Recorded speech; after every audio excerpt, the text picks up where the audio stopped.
नमस्कार, मेरा नाम ज्ञानेश्वर है और आपने देखना शुरू किया है लाइव सिटीज। मेरे साथ रोज की तरह दिल्ली से जुड़ रहे हैं देश के जाने माने सीनियर जर्नलिस्ट अजीत द्विवेदी जी। अजीत जी, कल देश का बजट आया और कल मंगलवार को बिहार का बजट आएगा। जब देश का बजट आया तो मैं दिल्ली से पटना वापस आ रहा था और आज सुबह जब हमने अखबारों को देखा, वैसे भी हमने कल रात को जब हम नेट सर्फिंग कर रहे थे, तो ऐसा कुछ दिखा नहीं जिसके कारण हम गौरवान्वित हो सकें कि हाँ, बिहार को कुछ मिला है। यह जरूर लग गया कि बिहार में चुनाव नहीं है तो बिहार की कद्र कौन करेगा। तो बिहार की कद्र हुई दिखाई नहीं पड़ती है। मछली दिया नहीं गया है, मछली दिखाया गया। और बिहार को जिस बात की जरूरत है, चुनाव में जिस मुद्दे को नीतीश कुमार ने सबसे अधिक उठाया, एनडीए ने, कि अगले 5 साल में बिहार यहां पहुंच जाएगा, वहां पहुंच जाएगा। तो वहां पहुंचने में केंद्रीय बजट में हमें मदद मिलनी चाहिए। यदि बिहार में औद्योगिकीकरण होना है और बिहार को सेमी कंडक्टर हब बनाया जाना है, तो यह बिहार के बूते नहीं होना है। जब तक केंद्र की सहायता न मिले, जब तक केंद्र देश के उद्योगपतियों को प्रोत्साहित न करे, बिहार को विशेष छूट न मिले, बिहार को मिला क्या? बिहार को मिला क्या? और नहीं मिला तो कोई बोला भी नहीं। मैंने आपको बताया कि जब मैंने सुबह पटना के अखबारों को देखा, दिल्ली के अखबारों को देखा, तो पहले बजट की स्वतंत्र समीक्षा होती थी। अब तो बजट के अगले दिन जब अखबार आते हैं तो वह बिल्कुल गुलाबी रंग में रंगा होता है, सिर्फ अच्छी अच्छी बातें होती हैं और यह बताया ही नहीं जाता है कि फायदा क्या, फायदा क्या और नुकसान क्या। नुकसान की चर्चा करने की कोई चिंता भी नहीं करते। और किसको क्या, पिछले दफे आपको याद होगा कि जब बजट पेश किया गया था तो बिहार का बजट, बिहार का बजट, बिहार का बजट, लेकिन इस बार बिहार, निर्मला सीतारमन मिथिला की साड़ी पहनकर पहुंच गई थी। तो आपने क्या देखा इस बजट में? और इस बजट से बिहार कहीं आगे जाता हुआ दिखता है? स्वर्णिम भविष्य, कल बिहार का बजट आएगा तो हम लोग तुलनात्मक अध्ययन भी कर लेंगे कि देश के बजट से और बिहार के बजट से बिहार का भविष्य क्या दिखता है। आपने क्या देखा अजीत जी और क्या समझा? देखिए ज्ञानेश्वर जी, वो तो अच्छी बात कही आपने कि निर्मला सीतारमन पिछली बार जो वित्त मंत्री हम लोगों की, तो मधुबनी पेंटिंग वाली साड़ी पहन के गई जी। थी और इस बार वो कांजीवरम की साड़ी पहन के आई क्योंकि तमिलनाडु में हम्म। चुनाव है। तो हालांकि ऐसा नहीं है कि तमिलनाडु के लिए कोई बड़ा इस बार कुछ बिग बैंग उसमें घोषणा हुई, हम्म। लेकिन फिर भी एक प्रतीकात्मक रूप से जो होता है वो तमिलनाडु के लिए दिखा। और दूसरा ये भी दिखा कि एक रेयर अर्थ मटेरियल का कॉरिडोर भारत सरकार ने, वित्त मंत्री ने बनाने की घोषणा की और उसमें बड़ी हैरानी हुई हमको देख करके कि उसमें झारखंड ही नहीं है, हम्म। उसमें केरल और तमिलनाडु जी। है। तो चूंकि केरल और तमिलनाडु में चुनाव होने वाले हैं तो हो सकता है कि उस नाते रेयर अर्थ मटेरियल्स का जो कॉरिडोर बनना है वो उधर घुमा दिया गया, उड़ीसा से हम्म। आगे तमिलनाडु और केरल की ओर। तो वो आमतौर पर ऐसा होता है जी। कि जिस राज्य में चुनाव होता है उसको कुछ ज्यादा उस पर ध्यान दिया जाता है। हर बार हर सरकार करती है। इसमें चुनाव हम्म। राजनीति से अछूता नहीं होता है। जो आर्थिक दस्तावेज है भारत सरकार का वो भी, तो वो राजनीति जो उसमें होती है वो होती ही है, मतलब उससे कोई इनकार हम्म। नहीं किया जा सकता। पिछली बार चूंकि सिर्फ बिहार का चुनाव था और उसके पहले दिल्ली का चुनाव था, तो आपको ध्यान है, आपने, हमने जी। सबने उस समय भी चर्चा की थी कि बजट में आयकर की छूट 12 लाख की गई थी। उसका सीधा असर, सबसे बड़ा असर दिल्ली के चुनाव पर हुआ। उस समय जो चूंकि सरकारी नौकरी करने वाले, नौकरी जी। पेशा लोग सबसे ज्यादा दिल्ली में है, तो उनको उस प्रोविजन से उनको एक मैसेज दिया गया था। और उसके पहले हम लोगों ने देखा ही था कि वो घोषणा हो गई थी 8वें वेतन आयोग की। तो दिल्ली का चुनाव उस तरह से प्रभावित हुआ। और बिहार के लिए हम लोगों ने देखा कि वो कोशी कनाल की योजना में 10,000 करोड़ रुपए दे रहे हैं, तो मखाना बोर्ड बना रहे हैं, तो स्पेशल पैकेज दे रहे हैं, तो सब जी। बिहार की बात कर रहे थे और बिहार को टारगेट भी किया गया। हम्म। उसके बाद कई राज्यों ने किया। हम्म। हालांकि ऐसा नहीं है इस बार नहीं किया।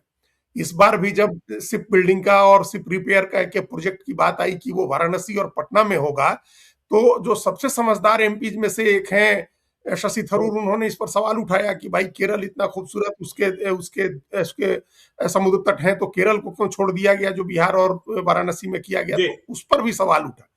तो लेकिन अब उसका क्या है हम्म। वो आगे हम लोग डिस्कस करेंगे। तो कुल मिलाकर के बिहार का रेफरेंस कोई नहीं आया, बिहार को अलग से कुछ देने की घोषणा नहीं की गई, कोई एक विशेष पैकेज देने की घोषणा नहीं की गई, विशेष राज्य का दर्जा तो हम लोग भूल जाएं। जो कुछ भी मिला है बिहार को वो बाय डिफॉल्ट मिला है, या ये समझिए कि हम लोग कहीं कोलेटरल बेनिफिशियरी हो गए किसी चीज के तो हो गए। अब ये बाय डिफॉल्ट और कोलेटरल बेनिफिशियरी समझाने की कोई बहुत जरूरत नहीं है। जैसे उसमें जो सबसे बड़ी उपलब्धि बताई जा रही है वो ये है कि Varanasi Siliguri high speed rail corridor बनेगा, तो वो बिहार के कई शहरों से होकर के गुजरेगा। तो कई शहरों से होकर गुजरेगा तो ये तो आपको गुजारना ही था ना। अगर आपको वाराणसी से सिलीगुड़ी जाना है तो आपको बिहार से होकर के जाना होगा।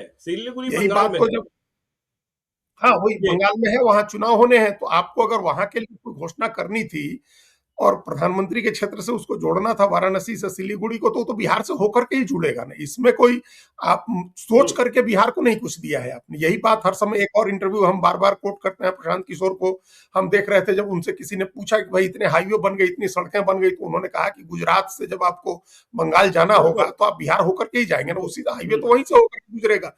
माल पहुंचाना है अगर कहीं से भी कहीं आपको, तो बिहार होकर के जाना है, तो बाय डिफॉल्ट हुआ ना, कोलेटरल बेनिफिशियरी हम लोग हुए।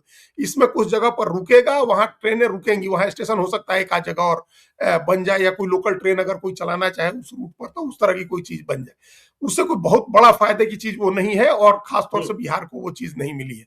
और इसके अलावा जितनी भी चीजें मिलने की बात हो रही है, अच्छा ये देखिए कि बिहार के मुख्यमंत्री नीतीश कुमार, जो स्वयं कभी रेल मंत्री रहे हैं, सड़क परिवहन मंत्री रहे हैं, कृषि मंत्री रहे हैं, केंद्रीय कृषि मंत्री, उनकी तरफ से जो बयान आया उसमें सिर्फ इसी एक बात का जिक्र किया गया मुख्य रूप से, कि सिलीगुड़ी बनारस कॉरिडोर जो है मिला है।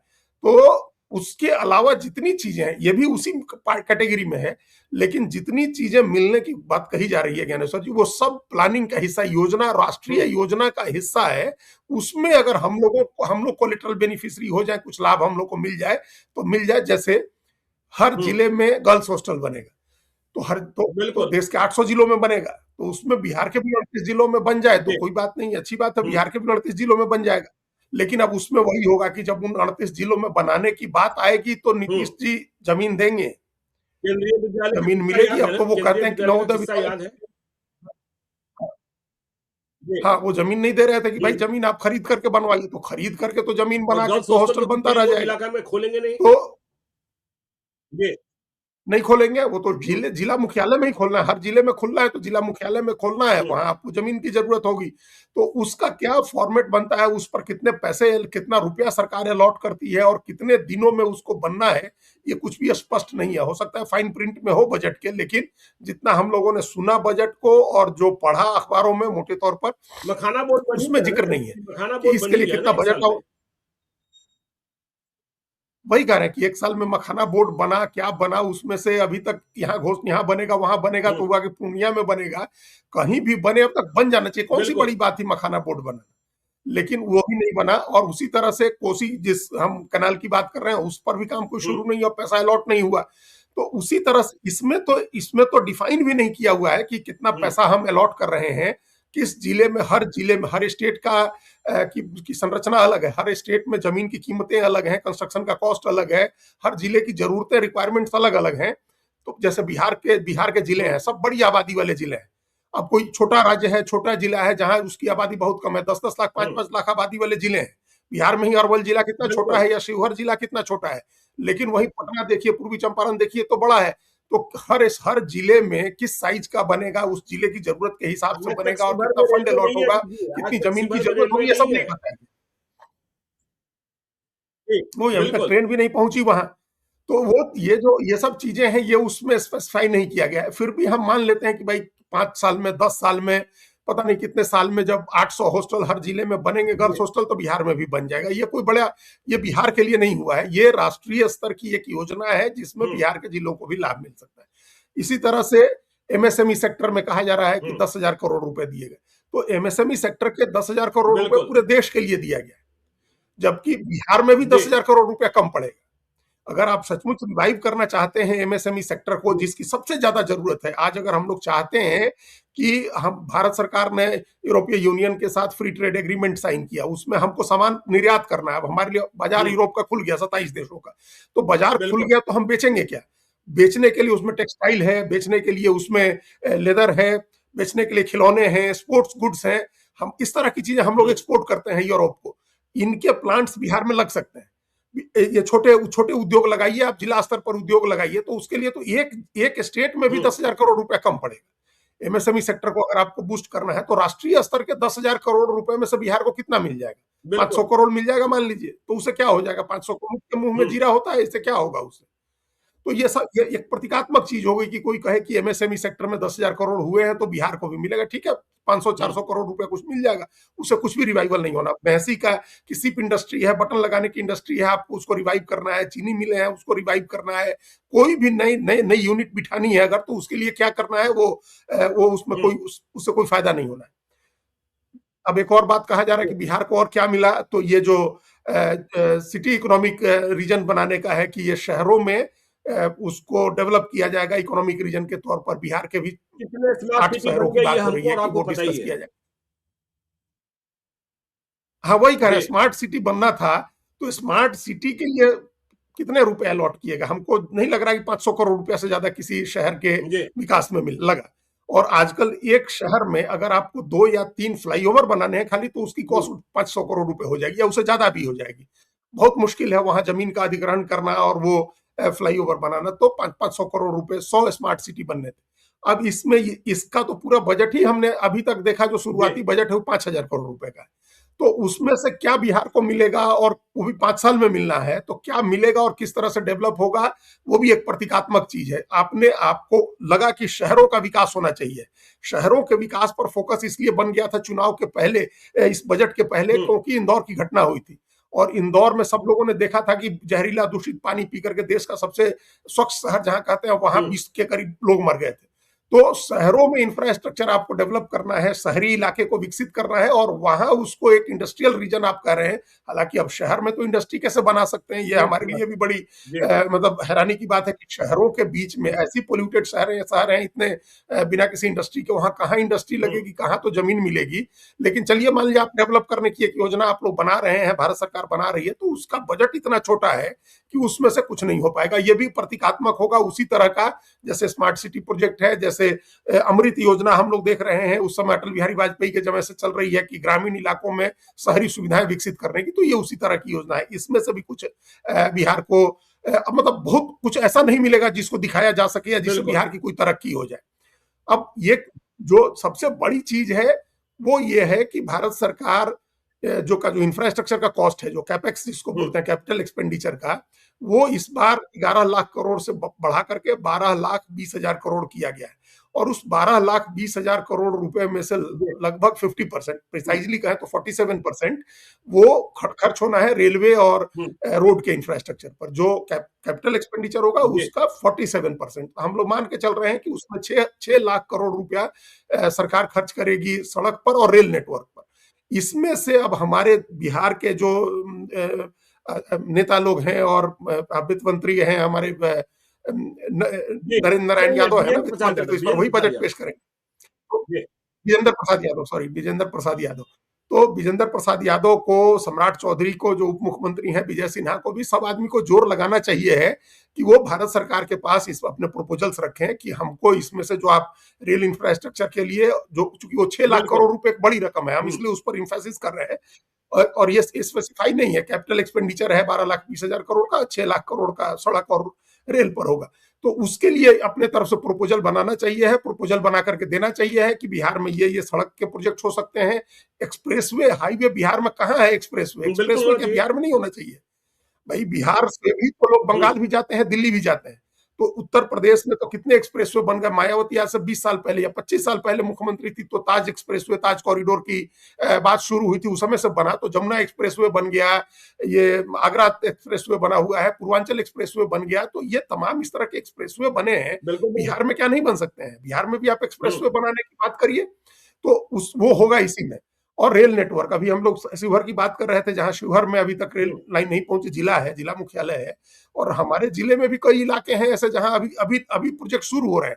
तो रेल और रोड, इसमें इंफ्रास्ट्रक्चर डेवलपमेंट के नाम पर भारत सरकार बड़ा कैपिटल एक्सपेंडिचर करने जा रही है। उसमें बिहार के नेताओं को लगना चाहिए है, अपने प्रोजेक्ट बनवाने चाहिए है, जाकर के भारत सरकार को देना चाहिए, दिल्ली में लॉबिंग करनी चाहिए है कि उसमें से कुछ प्रोजेक्ट बिहार को मिले।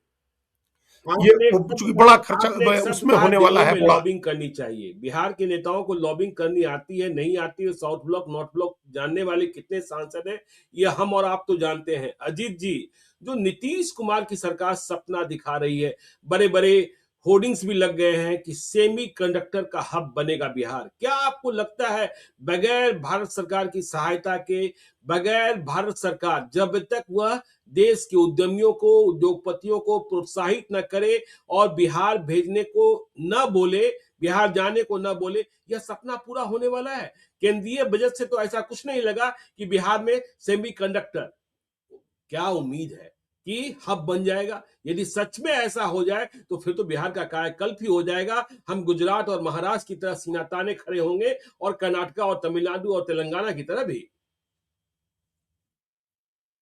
बिल्कुल, तो लेकिन वो नहीं होना है ना हम लोगों के यहाँ। उसके लिए एक तो देखिए सेमीकंडक्टर हब हो या आर्टिफिशियल इंटेलिजेंस का हब हो, ये या डाटा सेंटर बनाने की बात हो, इसके लिए जी। बड़ी बड़ी बातें बजट में कही गई हैं। डाटा सेंटर बनाने वाली कंपनियों को टैक्स हॉलिडे भी का भी अनाउंसमेंट हुआ है, टैक्स छूट मिलेगी उन लोगों को, लेकिन उसमें बिल्कुल। बिहार कैसे जाएगा कोई व्यक्ति? कोई हम्म। भी कंपनी बिहार कैसे जाएगी? हालांकि बिहार में जो संजय झा बार बार कहते थे कि इंफ्रास्ट्रक्चर का जी। डेवलपमेंट हो गया है, प्लेटफॉर्म तैयार हो गया है, लेकिन खाली प्लेटफॉर्म तैयार होने से नहीं है। बिहार अपनी तरफ से तो कोई उनको बिल्कुल। प्रोत्साहन नहीं दे सकता है। बिहार किसी भी सेमीकंडक्टर की हम्म। कंपनी को क्या प्रोत्साहन दे सकता है? जमीन देने की बात आएगी तो बिहार में वो एक बड़ी ऐसी स्कार कम्युनिटी है, जिस कमोडिटी है, जिस सबसे ज्यादा कमी वाली चीज है, बिल्कुल। वो जमीन की तो सबसे ज्यादा कमी है। तो आप जमीन नहीं देंगे, लॉ एंड ऑर्डर के बारे में तो अब खैर चीजें बिहार में काफी हद तक ठीक हो गई हैं, लेकिन जमीन नहीं देंगे और भरोसा नहीं देंगे। जैसे अब हम्म। लैंड लॉक्ड स्टेट की बात होती है, अब अगर रेल और रोड का नया नेटवर्क बन जाए, कनेक्टिविटी बहुत बेटर हो जाए, तब तो फिर भी हम लोग कहें एयरपोर्ट्स बन जाए, पूर्णिया का, गया का, रक्सौल का, जहां भी एयरपोर्ट्स बनने की बात हो रही है। अभी तो नया जाकर के दिल्ली, माफ करिए, पटना का एयरपोर्ट जो थोड़ा थोड़ा राष्ट्रीय स्तर के जी। एयरपोर्ट की तरह दिखना शुरू हुआ है, नहीं तो रेलवे प्लेटफॉर्म कई शहरों में हम्म। रेलवे स्टेशन उससे बेटर थे। तो ये सब चीजें अभी बहुत सारी बाधाएं हैं हम्म। उसको बनाने के लिए, उसके रास्ते में अभी बहुत सारी बाधाएं हैं। हम आप देखिए कि तेलंगाना में हमने अभी देखा, तेलंगाना में ज्ञानेश्वर जी वहां से कोई 40-35 किलोमीटर दूर हैदराबाद से अब ये फिर एक जी। नया शहर वहां बसाया जा रहा है। एकदम एकदम पूरा जमीन नीचे से लेकर के ऊपर तक, जीरो से लेकर के और अंत तक बिल्कुल नया शहर बसाया जा रहा है। उसके लिए अपना रेलवे का नेटवर्क होगा, उसके लिए मेट्रो का नेटवर्क होगा, उसके लिए सड़कों की कनेक्टिविटी बनेगी, उसके लिए तमाम चीजें, और तमाम कंपनियों से बात हो गई है जो बड़ी टॉप की कंपनियां हैं। अमेजॉन कंपनी वहां 1 लाख या 1.5 लाख करोड़ रुपए इन्वेस्ट करने जा रही है। मतलब ऐसी बड़ी कंपनियां तमाम वहां के इन्वेस्टमेंट के लिए ऑलरेडी, आप देखिए साइबराबाद बना हुआ है, आंध्र प्रदेश में बना देखिए हुआ है। विजयवाड़ा को राजधानी बनाने की बात हुई तो वो डेवलप कर लिया वहां उन लोगों ने। 4 राजधानी डेवलप कर रहे थे जगन मोहन रेड्डी, अब तो आ गए हम्म। चंद्रबाबू नायडू, एक ही राजधानी की बात कर रहे हैं। बिहार में कौन सा आप नया देखिए शहर डेवलप हो रहा है? अभी हिमाचल तो शहर प्रदेश आप जैसा डेवलप करिए। प्रदेश, पहाड़ों का प्रदेश, बद्दी को देखिए ना, फार्मास्यूटिकल इंडस्ट्री का हब बन गया ना। हाँ? और अभी मैं दिल्ली था तो लोग बिल्कुल। कह रहे थे कि सबसे अच्छा शहर, एक्यूआई की बात हो रही थी, सबसे अच्छा शहर रहने के लिए चंडीगढ़ है। सबसे अच्छा शहर, हाँ, कि वहाँ एक्यूआई का बिल्कुल। लेवल क्या है और वहाँ बिल्कुल। शहर का विस्तारीकरण कैसे हुआ, कैसे पंचकुला बना, कैसे दूसरे बने, और अब भी शहर पर दबाव नहीं है। लेकिन हम बार-बार कहते हैं कि पटना में तो 14 किलोमीटर, बाकी शहरों की बात ही छोड़ दीजिए। और आपने कहा भूमि विवाद, भूमि अधिग्रहण, देखिए विजय कुमार सिन्हा ने सख्ती की तो जितने अंचलाधिकारी हैं वो हड़ताल पर, सामूहिक अवकाश पर चले गए हैं। हाँ? तो ये तो स्थिति है। वही ये कई तरह की बाधाएं, आप चंडीगढ़ को देखिए, उसके चंडीगढ़ अपने आप में नया शहर बसा। देश बिल्कुल। में आजादी के बाद बहुत कम नए शहर बसे जिसमें एक शहर चंडीगढ़ हुँ। था। प्लांट सिटी बसा और उसके सैटेलाइट सिटी भी बसे, बिल्कुल। पंचकूला और मोहाली मोहाली भी भी डेवलप है। हुआ उसी जी। तरह से, उसके सैटेलाइट शहर के तौर पर। जैसे दिल्ली के साथ फिर नोएडा डेवलप हुआ, गुड़गांव और गाजियाबाद, साहिबाबाद, फरीदाबाद, ये सब तो ये तो राजधानी थी, इसके बगल में डेवलप हुए। तो इस तरह से शहरों का जब तक नए शहर नहीं विकसित होंगे और वहां इंफ्रास्ट्रक्चर की सारी व्यवस्था नहीं होगी, तब तक हम लोग नहीं एक्सपेक्ट कर सकते हैं कि कोई नॉलेज बेस्ड इकोनॉमी जी। से जुड़ी जितनी चीजें हैं, जो हम्म, जो न्यू एज टेक्नोलॉजी है हम्म, उसका हब हम लोग बना दें, क्योंकि न्यू एज टेक्नोलॉजी जब आप हब बनाएंगे वहां, तो उस तरह का लाइफस्टाइल वहां देनी होगी, उस तरह की सारी सुविधाएं बिल्कुल। आपको वहां डेवलप करनी होगी। हम अगर एक्सपेक्ट करें कि हम कोई एआई का हब बिहार में बनना है या सेमीकंडक्टर का हब बनना है बिहार में, या आईटी ही हब बनना है, और बेंगलुरु हैदराबाद से कोई व्यक्ति या नोएडा गाजियाबाद नोएडा गुड़गांव से कोई व्यक्ति छोड़ करके आए, तो उसको हम क्या लाइफस्टाइल पटना में देंगे, क्या उसको इंफ्रास्ट्रक्चर देंगे हम उसके लिए, उसके रहने के लिए ना अच्छा घर है, ना अच्छे घर की व्यवस्था है, ना अच्छे होटल्स है, ना अच्छे रेस्तरां है, ना कोई ऐसा, ना नाइट कमाएगा लाइफ तो है खर्च बढ़िया, कहाँ कुछ नहीं करेगा, है वहां। कमाएगा तो तो खर्च ये कहाँ सब करेगा। चीजें, देखिए, मुझे फिर से वह छोटा सा क्षेपक याद आ जाता है कि मेरी छोटी बेटी ने उदयपुर में काम करना शुरू किया था। मैं उसे छोड़ने गया था उदयपुर, और मैं वहाँ एक बड़े होटल में ठहरा था। होटल का नाम लेना उचित नहीं होगा, लोग ट्रोल करना शुरू कर देंगे। तो वहाँ के जो मेन शेफ थे वह छपरा के रहने वाले थे, तो लाइफ सिटीज के व्यूअर थे। वह रात को मेरे पास आ गए, झील किनारे ही हम लोग रात को बैठकर पार्टी कर रहे थे। उन्होंने कहा, तस्वीरें खिंचवाई, फिर उन्होंने कहा, बिहार की बात शुरू की कि ज्ञानेश्वर जी, आप यहाँ आए हैं, जो भी खर्च है वह सरकार को, मतलब राजस्थान को प्राप्त हो रहा है। आपकी ओर से जो भी खर्च किया जा रहा है वह राजस्थान को प्राप्त हो रहा है। अब चलिए पटना। पटना में मैं शाम को आपको 1 लाख रुपए दे देता हूं, और शर्त यह है कि मोबाइल नहीं खरीदना है, अब तो चांदी भी कह दें, चांदी और सोना नहीं खरीदना है, जुआ नहीं खेलना है। आप लाख रुपए कहाँ खर्च कर देंगे? आदमी कमाता है लाइफ स्टाइल के लिए, और आदमी कमाता है खर्च करने के लिए, तो खर्च भी कहाँ कर देंगे? तो इसीलिए खर्च करने के लिए लोग बाहर जाते हैं। अब ये जाते ही हैं, तो वही तमाम तरह की लाइफ स्टाइल आप आज देखिए, हम लोग जाते हैं यहाँ, आप गुड़गांव से बिल्कुल। आगे बढ़िए, मानेसर के आगे बढ़िए, फ्राइडे नाइट से लेकर फ्राइडे नाइट और सैटरडे नाइट क्या नाइट लाइफ होती है। सारे नौजवान बच्चे 22 साल से लेकर के 27 साल, 28 साल, 30 साल तक के बच्चे पार्टी करते हैं, अपना दोस्तों के साथ खाना खाने जाते हैं, और क्या नाइट लाइफ, मतलब एक शहर अलग ही आबाद हो आप तो जाता है। बहुत दूर चले गए बिहार में तो दिल्ली। आप मेरिन ड्राइव देखिए को ना, छोड़ के कुछ भी नहीं है। सुखदेव का ढाबा लोग केवल पराठा खाने के हाँ, लिए जाते वो हैं, तो जाते और ही हैं, वहां ठीक जितने बात है। कामगार लोग हैं वह मधुबनी के रहने वाले हैं। सोचिए, हाँ, एक ऐसा ढाबा अब वही बिहार में नहीं उछल है जाते हैं जहां लोग। दिल्ली से चलकर, मतलब हम कहें पटना से चलकर कि चलो वहीं चलते हैं, वहीं आज रात का। तो आपने जायका भी डेवलप नहीं किया, जबकि आपके पास जायके तो इतने थे कि मत पूछिए। बिल्कुल, तो वो सब भी नहीं डेवलप हुआ है। तो अगर हम लोग चाहते हैं कि अच्छा, जब जब हम इस तरह का कोई हब बनाएँगे आईटी का या सेमीकंडक्टर का, तो खाली ऐसा तो है नहीं कि जो बिहार के लोग हैं वही आएँगे बिल्कुल। वहाँ काम करेंगे। दूसरी जगह का आदमी आएगा तो हम्म, उसको क्या देखेगा वो आकर के वहाँ? उसके लिए क्या वहाँ है, क्या इंसेंटिव होगा या क्या आकर्षण होगा जिसके लिए वो आगे आ जाएगा काम करने? मान लीजिए बिहार के तो बच्चे हैं, वो बिल्कुल। लौटेंगे कि हम घर चले जाते हैं अपने, हमारा घर नज़दीक है। बाहर का आदमी दूसरा एक्सपर्ट कैसे आएगा? उन कंपनियों के दूसरे जो बड़े अधिकारी होते हैं वो लोग सब कैसे आएंगे? तो बड़ा इसके लिए एक प्लान्ड वे में आगे 10 साल 20 साल की योजना बना करके विकास करने की जरूरत है। उसके लिए बड़े फंड की जरूरत है, जिसमें भारत सरकार से बात करके प्रोजेक्ट आप निकालें, भारत सरकार से बात करें, उसके लिए भारत सरकार फंडिंग करे, और उसमें प्राइवेट फंडिंग के लिए आप बात करिए। आप तमाम हम्म। प्राइवेट फंडिंग कैसे आती है? अब कल हम लोग कहीं बैठे थे एक बड़े चैनल पर जहां हम जी। लोग बजट डिस्कस कर रहे थे, वहां एक व्यक्ति ने किस्सा सुनाया कि नरेंद्र मोदी मुख्यमंत्री थे गुजरात के, और स्वीडन की एक कंपनी आई उनके पास कि जी। हमको ये इन्वेस्टमेंट करना है। उस समय कम से कम 40-46 तरह के कंप्लायंसेस लेने होते थे, 46 तरह के लाइसेंस लेने होते थे, और जो खर्चे होते थे सो अलग से होते थे, और समय बहुत लगता था। मुख्यमंत्री नरेंद्र जी। मोदी उस समय तत्कालीन मुख्यमंत्री गुजरात के, उन्होंने उस डिपार्टमेंट के सचिव से लेकर के, उस डिपार्टमेंट के एमडी से लेकर के, उस जिले के कलेक्टर, एसडीएम और पटवारी तक को मुख्यमंत्री आवास में बुलाया और कहा कि आप लोग यहीं रहेंगे और इनके इस प्रपोजल को फाइनल बिल्कुल। करेंगे यहीं से रह के। सीएम आवास से सारी चीजों को फॉलो किया जाएगा और आप इसको पूरा कराएंगे। और वो प्रपोजल रिकॉर्ड टाइम में, चूंकि सारे वहीं बैठे हुए थे और सीएम आवास से वो लोग कोऑर्डिनेट कर रहे थे, जिस भी अथॉरिटी से परमिशन लेना था वो लिया गया, और उस एकदम जितने रिकॉर्ड टाइम में मंजूरी मिली, प्रोजेक्ट पर काम शुरू होने के तुरंत बाद उस कंपनी के प्रतिनिधि फिर आए और उन्होंने कहा कि हम हम्म, अपना इन्वेस्टमेंट डबल करना चाहते हैं। तो हम्म। उन्होंने अपना इन्वेस्टमेंट डबल कर दिया। तो याद इस तरह कीजिए से अजीत जी, अगर याद कोई कीजिए अजीत बिना जी, कि प्राइवेट भाई इन्वेस्टमेंट, प्रशांत किशोर की एंट्री नरेंद्र मोदी के यहाँ कैसे हुई थी? कुपोषण की वह रिपोर्ट ना, कुपोषण की वह रिपोर्ट ही थी ना, कि प्रशांत किशोर को नरेंद्र मोदी ने बुलवा लिया, और फिर क्या हुआ सबको पता है, मुख्यमंत्री से बिल्कुल, प्रधानमंत्री तक की यात्रा। हाँ, तो वो सारी चीजें जो है ना, मुख्यमंत्री को इस तरह से अपने विजन के हिसाब से काम जी। करना हो, एक विजन होना चाहिए पहले।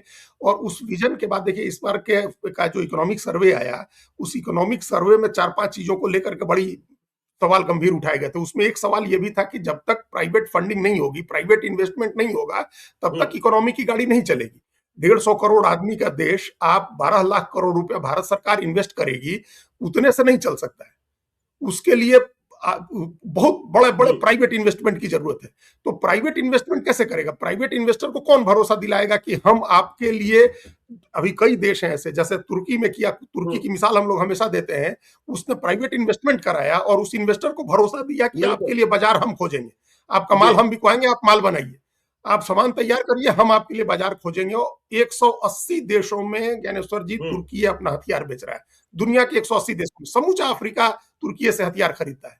तो वो बिल्कुल। वो तो आगे बढ़ना होगा ना आपको। आप कहिए प्राइवेट इन्वेस्टमेंट को आकर्षित करिए, भारत सरकार को प्रोजेक्ट दीजिए, इसमें भारत सरकार को शामिल करिए, बिहार सरकार शामिल हो और प्राइवेट इन्वेस्टमेंट ले। बिना प्राइवेट इन्वेस्टमेंट आए कोई मतलब बड़ा जो क्वांटम लीप जिसको बोलते हैं, बड़ी जी। छलांग नहीं लग सकती है। वो तो हुँ, जैसे चल रहा है वैसे चलता रहेगा। बड़ी छलांग लगाने के लिए प्राइवेट इन्वेस्टमेंट आकर्षित करना होगा, उसके लिए भारत सरकार को भरोसे में लेना होगा। बिहार सरकार को अगर जरूरत पड़ी तो अपने तमाम नियम शिथिल करके उनको मंजूरी देनी होगी कि भाई इनका हुँ, प्रोजेक्ट मंजूर करो, ये काम कराओ। इसकी कोई दृष्टि अभी, अब बिहार का बजट आएगा तो हम लोग देखेंगे कि उसमें क्या है। लेकिन भारत सरकार के हुँ, बजट में इसकी कोई दृष्टि नहीं है। इसका कोई बिहार को लेकर के, हरदम प्रधानमंत्री जाएंगे तो हम लोग सुनेंगे कि वो कहेंगे कि हुँ, बिहार आगे बढ़ेगा तो देश आगे बढ़ेगा। अच्छी बात है। तो जब आप देश को 2047 में विकसित भारत बनाने की बात कर रहे हैं और ये कहते हैं कि बिहार भी आगे बढ़ेगा तभी भारत विकसित होगा, तो बिहार को विकसित बिल्कुल। बनाने के लिए क्या प्रोजेक्ट है? बिहार को विकसित अगर बनाना है और उसके विकसित हुए बगैर भारत विकसित नहीं होगा, तो उसके लिए क्या स्पेसिफिक प्रोजेक्ट हुँ, है? स्पेसिफिक कोई प्रोजेक्ट नहीं है। जो जो केंद्रीय करों में बिहार सरकार का हिस्सा मिला, 1.5 लाख करोड़ के करीब, 1,51,800 कुछ करोड़ रुपए मिलेंगे, तो वो हुँ, कोई बजट का हिस्सा नहीं है। वो तो अब जो उस केंद्रीय कर में हमारे लोग हिस्सा, हमारे लोग भी तो, बिहार के हुँ, 14 करोड़ लोग भी तो टैक्स देते हैं, जीएसटी में भी और इनकम टैक्स में। तो उस टैक्स में से जो हमारा हिस्सा बनता है वो मिलता है। 16th फाइनेंस कमीशन ने जो रिपोर्ट दी है, उस रिपोर्ट के हिसाब से 41% हुँ, स्टेट्स को जाना है। ये कहा कल उसने, और इस रिकमेंडेशन को एक्सेप्ट कर लिया है भारत सरकार ने। निर्मला सीतारमन ने कल कहा अपने बजट भाषण में। तो उस 41% में एक रिपोर्ट हम आज देख रहे थे, द हिंदू अखबार में रिपोर्ट है कि साउथ के जो 5 स्टेट हैं, उनका हिस्सा पहले अच्छा। के मुकाबले बढ़ाया गया है। इसका मतलब कि उनको पहले के मुकाबले ज्यादा परसेंटेज हुँ, मिलेगा। देखिए, रियल टर्म में तो हम लोग का हुँ, भी 13,000 करोड़ रुपया बढ़ा है, लेकिन वो तो इसलिए बिल्कुल। बढ़ा है कि टैक्स कलेक्शन बढ़ा है। इसलिए नहीं बढ़ा हुँ, है कि भारत सरकार ने हिस्सा बढ़ाया है हमारा। टैक्स कलेक्शन बढ़ा है, तो पहले जितना मिलता था उतना ही है, लेकिन वो हुँ, एब्सोल्यूट नंबर में रुपया बढ़ गया है। 1 लाख मतलब 13,000 कुछ करोड़ रुपए बढ़ गए हैं। परसेंटेज बढ़ा है उन 5 स्टेट्स का जो साउथ के स्टेट्स हैं। तो उसमें भी कोई ऐसा नहीं है कि वो हम लोग को अलग से कुछ दे रही है भारत सरकार। तो जो प्रोजेक्ट्स पहले से, अब आइए, जो प्रोजेक्ट्स पहले से सैंक्शंस हैं बजट में, जिनके लिए पैसा एलोकेट किया गया है और बजट में जिनकी घोषणा हो चुकी है पिछले जी, साल या उसके पिछले साल, उसके अमल का बिल्कुल। फॉलो अप कौन करेगा? उस योजना पर अमल हो रहा है या नहीं, इसका फॉलो अप भी हुँ, तो बिहार के नेताओं को ही करना होगा ना। वित्त मंत्री को करना होगा, जो दूसरे मंत्री हैं उनको करना होगा। और उसके बाद अगर हर लेवल पर लोग फॉलो अप करें, विधायक फॉलो अप करें, एमपी फॉलो अप करे, बिल्कुल। प्रेशर तो बनाए। यहाँ कोई किसी के दिमाग में ये दृष्टि नहीं होती है, विजन नहीं होती है कि अपने इलाके में कोई हुँ, विकास करवाना है। एक एक बहुत ही अच्छा तंज किसी ने किया था कि हमारे जो एमपी जाते हैं रेल मंत्री के यहाँ प्रपोजल लेकर के, तो ये कहते हैं कि हमारे इस शहर में भी एक स्टेशन हुँ, बनवा दीजिए, ठहराव करा दीजिए ट्रेन का, एक हल्ट हल्ट बन जाए, ट्रेन रुकने लगे, बस हुँ, इतने भर की डिमांड होती है। अब रेलवे का प्रोजेक्ट है तो एक दो बातें चल रही है। आप तो नई एक तीसरी लाइन बिछाने की बात हो रही है। तीसरी लाइन बिछाइए, या उसको फ्रेट कॉरिडोर को डेवलप करिए, या डबल डेकर रेल लाइन बनाने की बात हुँ, है तो डबल डेकर रेल लाइन बनाइए। तो ये इन्वेस्टमेंट तो करिए, उसके लिए कौन ले आएगा? हुँ, प्रपोजल देना होगा हम लोगों को। अभी इस बजट की व्याख्या, अब हम लोग फिर कल का जो बिहार सरकार का बजट आएगा उसमें से दृष्टि देखते हैं। देखिए, जिन राज्यों की हमने बात की, जिन जिन राज्यों की बात की, आपने हिमाचल प्रदेश की बात की, राजस्थान की, हम लोगों ने आंध्र प्रदेश, तेलंगाना की बात की, इन सभी राज्यों में राज्य बिल्कुल, सरकार ने बिल्कुल। दृष्टि दी। भारत सरकार को कोई स्पेसिफिक स्टेट खोज करके उस हुँ, पर दृष्टि डालने की जरूरत नहीं है। भारत सरकार तो सबकी एक कॉमन एजेंडा भारत सरकार का होता है, जो उसने जारी कर दिया बजट में, नीतिगत उसका, उसकी उस दस्तावेज थे जो उसने घोषित कर दिया। बड़ी घोषणाएं तो सब बजट के हुँ, बाहर होती है, ज्ञानेश्वर जी आप भी जानते हैं। जो तमाम मनरेगा की जगह बीवी राम जी राम जी बिल आया तो पहले ही आ गया। जी बजट में थोड़े बजट का इंतजार किया सरकार ने, या लेबर रिफॉर्म्स किए, 4 लेबर कोड आए तो पहले आ गया बजट का थोड़ा इंतजार किया सरकार ने। या रेल का किराया बढ़ाना था 1-2 पैसे प्रति किलोमीटर, तो 2 बार जुलाई में और दिसंबर में रेल किराया बढ़ाया तो सरकार ने ऐसे ही बढ़ा बिल्कुल दिया, उसका बजट का थोड़ा इंतजार किया। तो सारी चीजें बजट में नहीं होती हैं, सरकार आजकल बजट के बाहर बहुत ज्यादा काम करती है। तो बजट के बाहर के काम अपने हम वो तब होता है जब कोई राज्य सरकार प्रपोजल लेके जाए, जैसे हम लोग चंद्रबाबू नायडू को देखते हैं कि वो प्रपोजल लेकर के जाते हैं और पास चंद्रबाबू करा के नायडू ले की भी आते बात हैं। कर रहे हैं अजीत तो जी। ऐसा देखिए हो चंद्रबाबू नायडू तो विदेश में इकोनॉमिक फोरम पर भी आते हैं, और देखिए हम बिहार और झारखंड के लोगों की सोच को भी कभी कभी गाली देने का मन करता है। देखिए चाहे हम चिराग पासवान की बात करें या हेमंत सोरेन की बात करें, मैं उनके पक्ष में खड़ा हो जाता हूं। जब ये गए किसी फोरम पर, चाहे दावोस गए या कहीं और गए, तो लोगों ने उनके जैकेट की चर्चा शुरू कर दी, कितनी कीमत की है। अरे भाई क्या भूखे नंगे बनकर जाएं? और भूखे नंगे को कोई तवज्जो देता है क्या? जब वह जा रहे हैं दुनिया के बड़े उद्योगपतियों और पूंजी निवेशकों से मिलने, तो क्या भूखे नंगे बनकर जाएंगे? तो इस यह सोच भी जो है ना, और ऐसे ट्रॉलर्स जो है ना, उन्हें भी कभी कभी गाली देने का मन करता है मुझे। नहीं, ये तो है, जी ये तो बहुत ही क्षुद्र मानसिकता है अपने देश के लोग। उनको पता नहीं है जी कि जहाँ दावोस गए थे लोग, उस दावोस में बिल्कुल। -20 डिग्री टेम्परेचर होता है, -17 डिग्री, -18 डिग्री टेम्परेचर होता है। एक तो ये बात है, और दूसरे वहाँ दुनिया भर के लोग हम्म, धन का प्रदर्शन करने ही आते हैं। जो जितना धन का प्रदर्शन करता है बिल्कुल। उसको उतना धन मिलता है वहां से। तो वो ये जो हम लोग यहाँ ओल्ड सेइंग है कि भाई जी चांदी के कटोरे में भीख मिलती है। तो आप जब जा रहे हैं वहां कोई एग्रीमेंट साइन करने किसी को, अब किसी के तो क्या भरोसा करेंगे? दुनिया के 3,000 सबसे अमीर लोग, सबसे बड़े सीईओ, सबसे हम्म, ताकतवर लोग, ये सब लोग आए थे। आप सोचिए वहां कितने, अमेरिका ने इस बार अपना पेविलियन बनवाया हुआ था, अमेरिका पेविलियन, और 6 मंत्रियों जी के साथ ट्रंप आए हुए थे वहां। तो और तमाम बड़े मंत्री आए थे उनके। तो ये एक तरह से ये तो बड़ा फोरम होता है जहां जा करके हम लोग, लेकिन वही है कि हम लोगों के यहाँ से कोई जाए तो बिल्कुल कोई बिल्कुल। प्रपोजल लेकर के जाए, और वहां जाकर के लोगों को भरोसा दिलाए, और उसके उसके वहां से इन्वेस्टमेंट लेकर के आए, कोई एग्रीमेंट साइन करके आए कि भाई जी चलिए आप हमारे यहाँ इन्वेस्टमेंट करेंगे। हम्म, तो ये भी नहीं होता है। हमने देखा हेमंत सोरेन ने जाकर के टाटा ग्रुप के साथ 11,000 हम्म। करोड़ का इन्वेस्टमेंट साइन किया था। टाटा ग्रुप तो आप ही के प्रदेश से फला अजीत फूला जी, है, आप यहाँ ही के मैं यहाँ एक जमशेदपुर क्षेत्र में की टाटा तरह एक लगा हुआ है। कहानी सुना देता हूँ। अभी अभी मैं जब पटना से दिल्ली जा रहा था, तो मेरे साथ दो सहयात्री थे, न्यूली मैरिड कपल। मैं आधी नींद में उनकी बात सुन रहा था। जो हस्बैंड थे, वह झारखंड सरकार के किसी सरकारी महकमे के कर्मचारी लग रहे थे, जिसका वास्ता जल से होगा, वाटर से। वह इस विदेश यात्रा का किस्सा सुना रहे थे कि पानी को लेकर कौन सा समझौता जाकर दावोस में हुआ, और जो पत्नी थी, उन्हें इस बात की चिंता थी कि उनके पति को नई नवेली, कि उनके पति को वेतन के अलावा कहां कहां से किस किस मद से राशि आती है। और वह समझा रहे थे कि 5 लाख रुपए से ऊपर का जब काम होता है तो उसे 10 लाख तक कैसे पहुंचाया जाता है। 10 लाख से नीचे ही रखते हैं, क्योंकि 10 लाख से ऊपर पहुंचाएंगे तो फिर इसमें ये अड़चने आ जाएगी, उनकी उनकी अनुमति लेनी होगी, और इसका बंटवारा मैं आधी नींद में पूरा पूरा सुन रहा था। तो यह भी है, यह भी है। है, ये भी एक मानसिकता है ना, चूँकि और जी मतलब एवेन्यूज़ नहीं है ना, लोगों के पास अवसर नहीं है, हम्म, पैसा कमाने का मौका नहीं है, कि कोई ऐसा, अब हम लोगों के यहाँ ऐसी चीज़ ही डेवलप नहीं हुई कि भाई प्राइवेट सेक्टर में करोड़-करोड़, 2-2 करोड़, हम्म, 5-5 करोड़ के पैकेज लोगों को मिलते हैं। बिहार में क्या पैकेज मिलेगा लोगों को? कुछ है ही नहीं पैसा। तो जो पैसा कमाना है वो सरकार में पैसा कमाना है, सरकार के हम्म, ठेके पट्टे में पैसा कमाना है। प्राइवेट इन्वेस्टमेंट आए, बड़े प्रोजेक्ट्स हों, लोगों को बड़ा वेतन मिले, तो वो सब चीज़ें तो है नहीं। तो हम्म, इसी में सब आदमी को करना होता है। और वो बड़े छोटे से लोगों के पास होता है, वो पैसा बड़े छोटे से लोग, बहुत कम लोगों के पास जाता है। खैर, तो बजट में बिहार के लिए जो कुछ भी प्रावधान है, वो एक कहते हैं ना कि पासिंग रेफरेंस में, आपने बहुत सारी बातें जी कही तो कोई एक बात कह दी। तो हम्म, ये सब पासिंग रेफरेंस वाले हैं। कोलेटरल बेनिफिशियरीज हम लोग हो सकते हैं किसी चीज के, बाई डिफॉल्ट किसी चीज का फायदा हम लोग को मिल सकता है। अलग से बिहार की बात करें तो वही एक सिप रिपेयर वाली बात है जो बिहार में हो रही, गंगा किनारे सिप रिपेयरिंग और वाटरवेज को लेकर के बात है। लेकिन वो भी तब होगा जब जोर लगाएंगे, बिहार के लोग जोर लगाएं, उसके लिए पैसा ले आए। हम्म, वो एक बड़ी इंडस्ट्री है, शिप ब्रेकिंग का भी और शिप हम्म, बिल्डिंग का भी, एक बड़ी इंडस्ट्री है।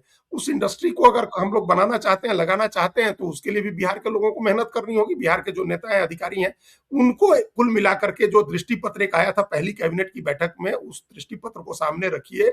और जैसे निर्मला सीतारमन ने हम्म, कल 3 कर्तव्य तय किए, वैसे आप भी कर्तव्य तय करिए, और उस कर्तव्य के हिसाब से पहला कर्तव्य ये तय करिए कि हम इस तरह के रोजगार बिहार में पैदा करेंगे ताकि बिहार के बिल्कुल। लोगों को पलायन नहीं करना पड़े। लेबर इंटेंसिव बिहार भाई सरकार के बजट का जी, फोकस था लेबर इंटेंसिव इंडस्ट्री को, क्योंकि हम लोग लेबर इंटेंसिव प्रोडक्ट्स जो होते हैं ना वही विदेशों में बेचते हैं, उसको डाउनस्ट्रीम प्रोडक्ट्स कहते हैं, कैपिटल गुड्स नहीं होते हैं, डाउनस्ट्रीम जी। प्रोडक्ट्स है वही हम लोग एक्सपोर्ट करते हैं। लेबर इंटेंसिव होता है, ज्यादा से ज्यादा लोगों को उसमें रोजगार नौकरी मिल सकती है। तो उस लेबर इंटेंसिव इंडस्ट्रीज में बिहार में क्या क्या लग सकता है, इसकी प्लानिंग करें, इसकी रूपरेखा तैयार करें और भारत सरकार को भी दें, प्राइवेट इन्वेस्टर्स को भी अट्रैक्ट करें, तभी कुछ भला होगा। नहीं तो ऐसे बजट के भरोसे कुछ नहीं होगा। पिछली बार घोषणा हुई तब भी कुछ नहीं हुआ, इस बार तो घोषणा चलिए नहीं हुई देखिए, तब भी कल कुछ नहीं हुआ। बिहार का बजट आएगा, उसे भी देख लेते हैं, फिर तुलनात्मक बातें करेंगे। तो आज के लिए इतना ही। चलते-चलते यदि अब तक आपने हमारे यूट्यूब चैनल लाइव श्री को सब्सक्राइब नहीं किया है, तो ज़रूर कर लीजिएगा और यदि इस वीडियो को आप फेसबुक पेज के माध्यम से और पेज को लाइक कीजिएगा। हैंडल एक्स पर भी हमें फॉलो कीजिए। धन्यवाद।